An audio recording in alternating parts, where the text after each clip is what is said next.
मान आईच्या मायेचं जाण। शब्द जरी असंख्य असले, हृदय मात्र तिच्यात बसले, हृदय मात्र तिच्यात बसले। सन्माननीय व्यासपीठ, वंदनीय गुरुजन वर्ग व येथे उपस्थित माझ्या सर्व मित्रमैत्रिणींनो, मी कुमारी श्रेया सुनील चंद्रहास, श्री शारदा मंदिर कन्या प्रशालेतील 9वी ई ची विद्यार्थिनी आज तुमच्या समोर माझी मायबोली, माझी मातृभाषा या विषयावर बोलणार आहे। मित्रांनो, मला सांगा, भाषा म्हणजे नक्की काय? तर भाषा म्हणजे शब्दांच्या नक्षत्रांनी विणलेली, भावना आणि विचारांनी भरलेली।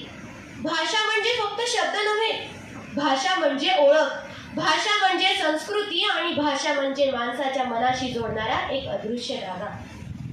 थोडक्यात सांगायचं तर आपले विचार, आपल्या भावना दुसऱ्यांपर्यंत पोहोचवण्याचं साधन म्हणजे भाषा।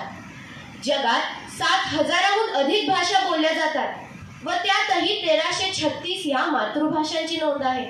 अहो, जगाचं सोडा, माझ्या वर्गातच बघा ना, माझ्या वर्गातली एक मैत्रीण पंजाबी आहे, तिच्या बोलण्यात वेगळीच धमाल असते।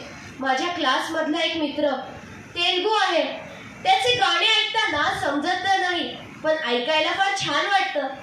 अशी भाषिक विविधता फक्त भारतातच बघायला मिळते। मित्रांनो, तुम्ही सुरेश भटांचं गाणं नक्कीच ऐकलं असेल। त्यात ते म्हणतात, लाभले आम्हास भाग्य बोलतो मराठी, जाहलो खरेच धन्य ऐकतो मराठी। खरंच मराठी हा इतका अद्भुत आणि संस्कृतीचा मोठा वारसा असलेला खजिना आपल्याला मिळालेला आहे। पण आज दुर्दैवाने बरेच जण आईला मम्मी आणि बाबांना पप्पा म्हणतात। आता या सभागृहातच बघा ना, अगदी बोटावर मोजण्या इतके लोक असतील जे खरंच आईला आई आणि बाबांना बाबा म्हणत असतील। मित्रांनो, आपल्या मातृभाषेतून प्राथमिक आणि माध्यमिक शिक्षण घेतल्यामुळे मुलांमध्ये वाचनाची गोडी निर्माण होते, कुटुंब व समाज याविषयी आस्था निर्माण होते। पण आजकाल पालकांच्या आग्रहामुळे, इंग्रजी माध्यमामुळे काही प्रसंगी मुलांना नीट इंग्रजीही येत नाही आणि नीट मातृभाषाही बोलता येत नाही। या प्रसंगी मला साने गुरुजींचे विचार आठवतात। ते म्हणायचे की माणसाने मातृभाषेशिवाय इतर भाषा शिकायलाच पाहिजे, पण त्याआधी त्याची मातृभाषा ही पक्की असायला हवी।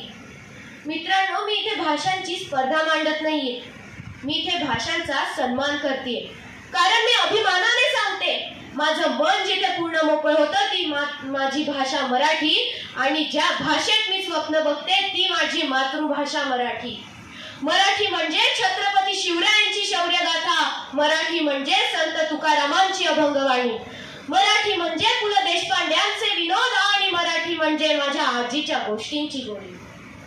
पण याच बरोबर मला आवडतो हिंदी चित्रपटांमधला संवाद, इंग्रजी कवितांमधली चाल, कन्नड मधल्या लोकगीतांमधला ठसा, कारण प्रत्येक भाषेत एक वेगळीच जादू असते।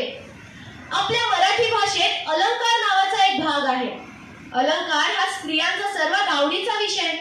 जसे एखाद्या स्त्रीने अलंकार परिधान केले तर तिच्या सौंदर्यात अधिक भर पडते, अगदी तसेच एखाद्या वाक्यात अलंकाराचा उपयोग केला तर त्या वाक्याचे सौंदर्य अधिक खुलून येते।